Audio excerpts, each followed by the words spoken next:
The information you're about to hear matters. Clarifying the CP 575.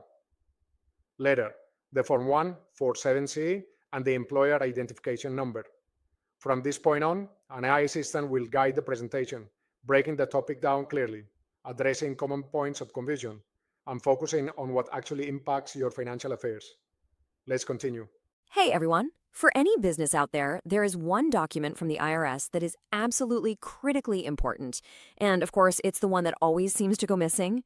So today, we're going to solve that mystery: how to get a replacement for your EIN verification letter. I want you to think about it like this. Your employer identification number, your EIN, that's basically your business's social security number. And the letter that proves you have it, well, that's kind of like the official card. So what happens when you can't find it? It's a way more common problem than you'd think, and man, can it cause a headache. And we're not talking about a little headache here, we're talking a full-blown migraine for your entire operation. Seriously, without that proof of your EIN, you can't open a business bank account, you can't set up payroll, and you might even have trouble enrolling as a Medicare provider. So this isn't just some piece of paper, it is the key that lets your business actually do business. Okay, so before we can talk about the replacement, we've got to understand what exactly we're replacing. Let's start with the OG document, the one the IRS sends you in the very beginning, the Form CP 575. Honestly, the absolute best way to think about the CP 575 is as your business's official birth certificate. Right when your company comes into existence in the eyes of the IRS and they issue you that brand new EIN, this is the notice they send out to make it all official. It is your primary proof. And this one single form is just packed with critical info. It's got more than just your 9-digit EIN. It has your official business name, your filing address, and get this, it even lists the exact tax forms you're supposed to file, like your 941s and 940s, and most importantly, when they're due. And here's the kicker. This is where the whole problem starts. The IRS only issues the CP 575 one time, right at the beginning. That's it. They don't do reprints, they don't send out duplicates. This one-and-done policy is exactly why losing it feels like such a catastrophe. But don't panic. Seriously, don't.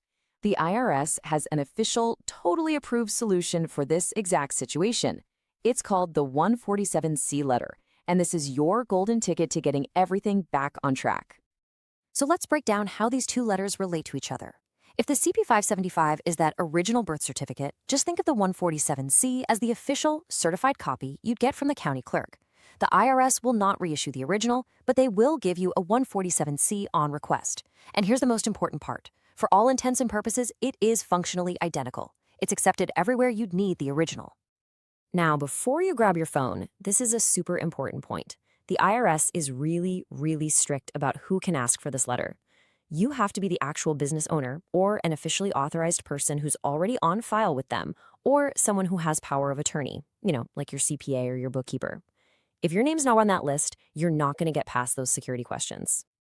All right, so you've confirmed you're authorized and you are ready to go. Let's get into the nitty-gritty, the practical step-by-step guide to actually getting your hands on that 147C letter.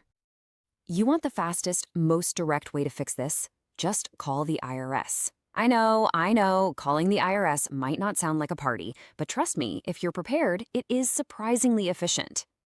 Okay, so here is your exact playbook. You're going to dial the business and specialty tax line at 1-800-829-4933.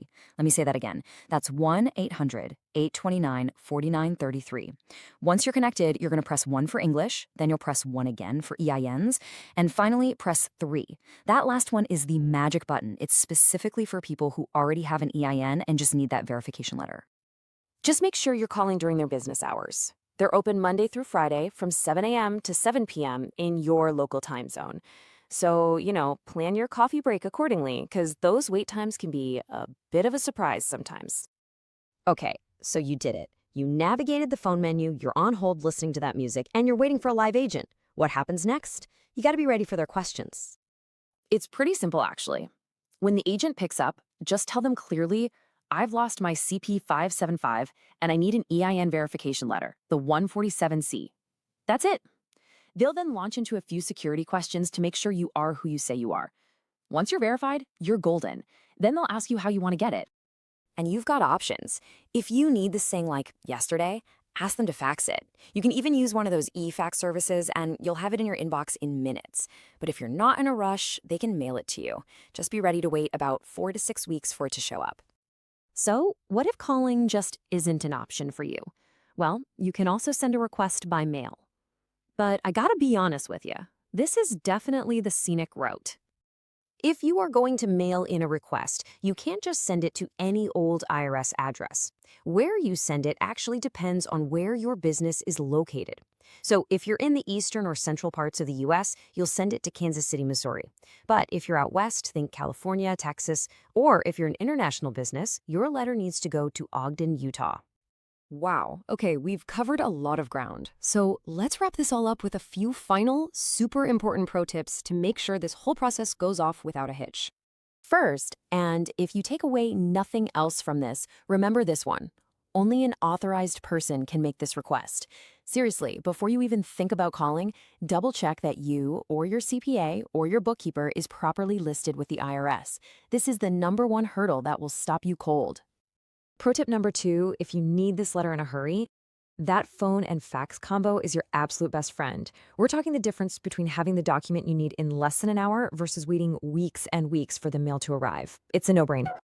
And this last one is a biggie. Please, please burn this into your brain. The IRS will never, ever, ever email you this letter. They won't email you anything with your sensitive information, actually.